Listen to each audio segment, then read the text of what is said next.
Okay, so I told you last night that I am a Knight Fellow at Stanford. What I didn't tell you is that I'm taking a bunch of classes in the Graduate School of Business. And the students in GSB are probably as you imagine. They come to class wearing their Prada and Gucci. They're very smart people, and their heads are filled with all kinds of ideas about how they plan to make their first cool million. We spend a lot of time in class talking about winning, what winning looks like, what it means, what's the win for the day, the week, the month. And for the record, this is not winning.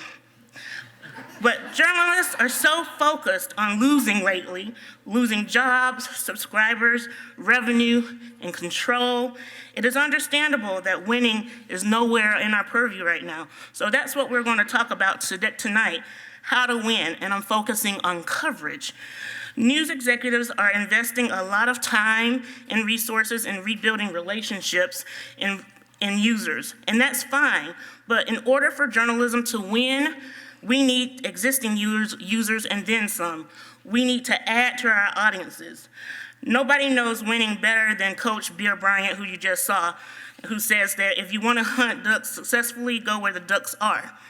These new users, millennials, and people of color are overrepresented on social media platforms and mobile devices. We know this, but what we're struggling with is how to cover these users. Even when we do report about them, it is often reporting for our existing older white audiences, not for the younger and more diverse audiences.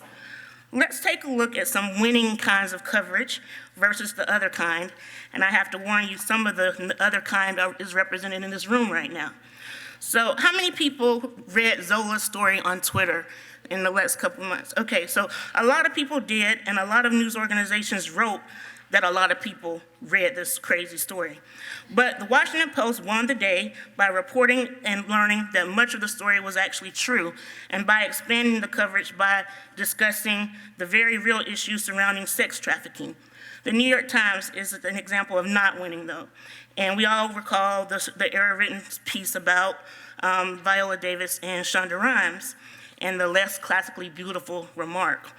Another example of not winning is the Cleveland.com piece on Tamir Rice, where Tamir, a 12-year-old, is criminalized through the sins of his parents. The story deepened distrust among readers and undermined any credibility Cleveland.com may have had in the reporting of the story. Shameless plug, All Digitocracy won the day because we talked about these issues and helped to change the narrative and reporting around this story. Another winner, I think, is Blavity. It wins on so many levels. I won't play this video, but it speaks to millennials and their current concerns about the economy. It's representative of their interests and concerns. Blavity is an example of if you build a community, the advertisers will come, and that's why it just got some $50,000 in venture capital. Another example of not winning, ignoring all trends regarding police and people of color over the past few years, the Memphis Commercial Appeal launched a new initiative in 2013, Safe in Memphis. It emphasized public safety and the effectiveness of law enforcement. The initiative failed within a year. Reporting about communities of color and excluding their issues and concerns is a recipe for failure. But because I like to end on a positive note, the Atlantic's Ta-Nehisi Coates is always a winner because he both talks to these audiences and for them. He understands their issues and concerns without judgment. Now, if all else fails, follow the money. Advertisers do, and so should we. Even today, in one of the sessions, I heard that their money is not in these communities, but as you just saw, it really is. In 2013, Robert A. Howell, a professor at Dartmouth, wrote about the 3 major demographic changes that will significantly influence businesses in the U.S. The aging of baby boomers, the increasing proportion of non-whites in our population, and finally, the heightened technological and competencies of millennials and their successors. He said, failing to understand such dramatic demographic shifts and not responding to them will ultimately result in business failure, and he's right. So when completing your list of what winning looks like, and I know you all will come up with one,